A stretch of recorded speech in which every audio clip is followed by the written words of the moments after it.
أعوذ بالله السميع العليم من الشيطان الرجيم من همزه ونفخه ونفثه ومن شر النفاثات في العقد ومن شر النفاثات في العقد ومن شر النفاثات في العقد ومن شر النفاثات اور پھونکے مارنے والیوں کے شر سے فی العقد گرہوں میں۔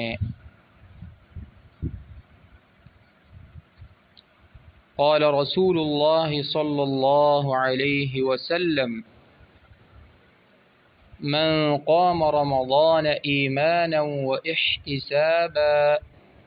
غفر له ما تقدم من ذنبه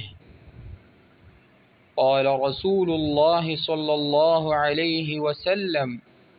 من قام رمضان إيمانا واحتسابا غفر له ما تقدم من ذنبه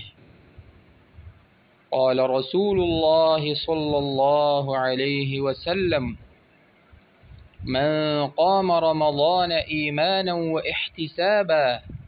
غفر له ما تقدم من ذنبه۔